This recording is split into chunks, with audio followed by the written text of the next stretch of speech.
안녕하세요. 여러분들 벌써 이제 12월 달이죠. 올해 여러분들 생각을 해보시면은 많은 변화들이 있었어요. 지금 금리가 가파르게 올라가면서 매수 시장이 축소가 되고 부동산 가격이 하락을 하고 여러 곳에서 이런 얘기를 하죠. 부동산 가격이 돌아갈 거다. 이제 돌아가는 게 언제쯤으로 돌아가느냐? 2019년 말에서 2020년 초까지로 돌아갈 거다. 그리고 또 하나의 의견은 최종 가장 높았던 호가 대비해서 한 25% 정도는 빠질 거다. 2023년도에. 자, 근데 우리가 연계성으로 항상 공부를 하는 게 뭐가 있었어요? 부동산 시장을 볼 때 금리. 왜냐면 우리 부동산을 구매를 할 때 내 돈 주고 사는 게 아니라 대출을 일으켜서 사죠. 대출을 일으켜서 사다 보니까 이 대출 금리에 따라서 나가는 돈의 금액이 차이가 많이 나니까 항상 금리를 많이 신경을 쓰죠. 그래서 많은 사람들이 생각을 해요. 금리가 어떻게 변화가 될 건지.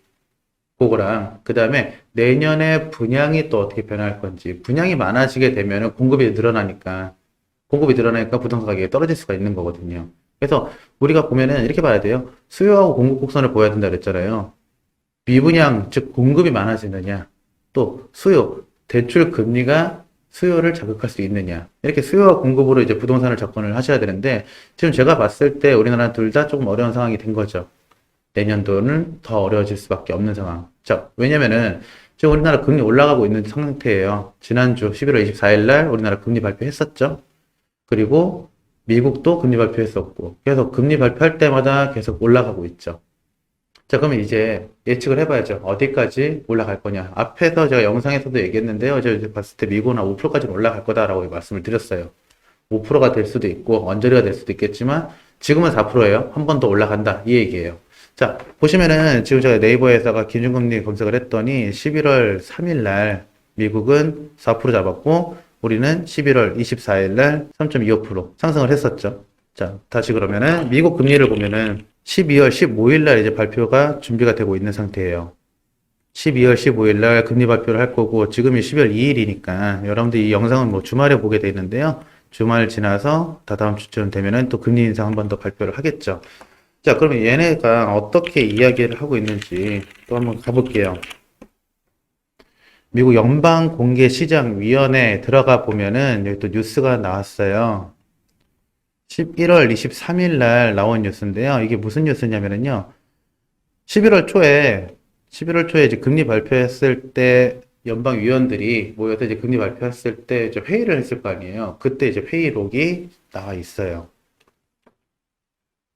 이 회의록을 들어가 보면은 이런 사람들이 있었다. 우리가 많이 뉴스에서 보는 파월 의장도 있었고, 윌리엄스도 있었고, 여러 사람들, 이런 사람들이 지금 미 연방준비위원회에서 같이 회의를 했어요. 자, 그리고 여기 회의의 내용을 보시면은, 자, 많이 나와 있는데 이것만 볼게요, 여러분들. 어디 뭐냐. 자, 요렇게 볼게요. 자, 많은 사람들이 응답을 했어요. 어떻게? 오픈마켓 데스크, 즉, 시장에서 뭐, 50 올릴 거다. 여기서 말하는 50은 5%, 0.5%를 얘기를 해요. 0.5%를 얘기를 하고 이게 언제 12월에 나올 거다. 그러니까 예측이긴 해요. 설문조사를 한 거예요. 위원들한테. 점도표라고 보여드렸잖아요. 금리를 결정하는 사람들이 이제 점을 찍어요. 이 정도 될 겁니다라고 해서 점을 찍는 사람들. 이런 사람들하고 그다음에 또 위원회에서 자료 조사하는 이런 사람들한테 그냥 설문지를 돌린 거야.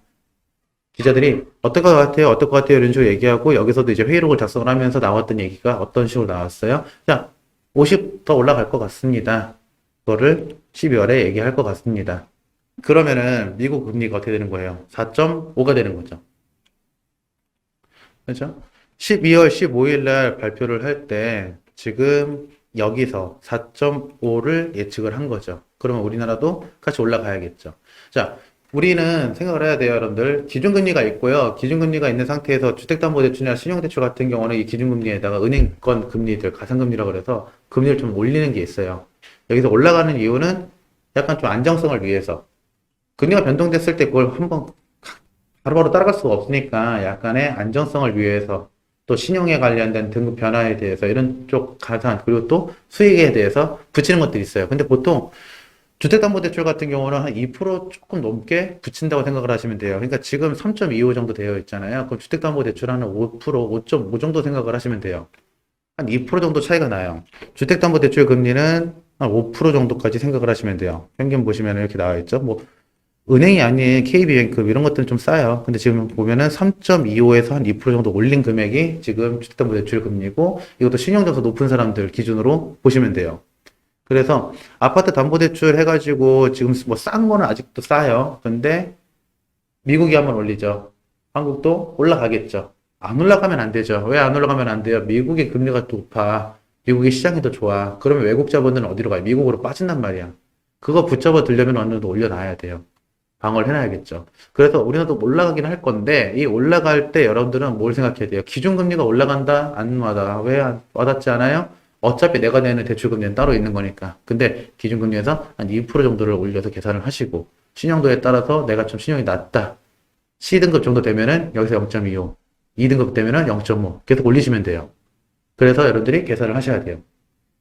그래야지 여러분들이 예비를 할 수 있고 대책을 세울 수가 있는 거니까. 자, 미국은 다다음 주 15일 날 금리를 한 번 더 올릴 거다라고 저는 예측을 하고요. 한국도 마찬가지로 따라 올릴 거다라고 예측하고 내년도 시장이 되면은 이 금리는 고점을 찍을 거고 이 고점에서 얼마나 오랫동안 횡보 구간을 이어지는지 요게 이제 시장의 관건이 되는 거죠. 근데 설마 망하라고 정책을 내놓지는 않을 거 아니에요. 망하라고 정책을 내놓지는 않아요.